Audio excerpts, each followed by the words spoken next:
Magnetic toys collections. Magnetic pad. இதை use பண்ணி நம்ம நிறைய ஆல்பபெட்ஸ், பேட்டர்ன்ஸ், பிக்சர்ஸ் எது வேணாலும் ட்ரா பண்ணலாம். கிட்ஸ்க்கு ரொம்ப இன்ட்ராக்டிவா இருக்கும்.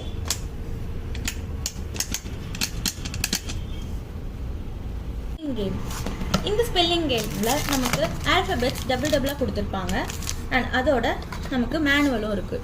ஸோ இதை கொஸ்டின்ஸ் அண்ட் ஆன்சர்ஸ் யூஸ் பண்ணி நம்ம இதில் ட்ரேஸ் பண்ணலாம். ஸோ இந்த கொஸ்டின்கான ஆன்சர்ஸ் நமக்கு பின்னாடி இருக்கு. மேக்னெட்டிக் டேன்கிராம். இந்த மேக்னெட்டிக் டேன்கிராம்ல நமக்கு பீசஸ் எல்லாம் மேக்னெட்ல கொடுத்துருக்காங்க அண்ட் இந்த பக்கம் நமக்கு பேட்டர்ன்ஸ் கொடுத்துருக்காங்க. ஸோ இந்த பேட்டர்ன்ஸ் மேட்ச் பண்ணி கிட்ஸ்க்கு நீங்கள் மேக்னெட்டிக் டேன்கிராம்ல ப்ளே பண்ண சொல்லி கொடுக்கலாம். இந்த கலர்ஸ் யூஸ் பண்ணி பண்ணுற டேன்கிராம் ரொம்ப ஈஸியான லெவலாக இருக்கும். இதுலேயே லெவல் 2 போகணும்னு நினச்சிங்கன்னா இந்த ஷேட்ஸ் வச்சு நம்ம மேட்ச் பண்ணலாம். அனிமல் லேபிரின்த்.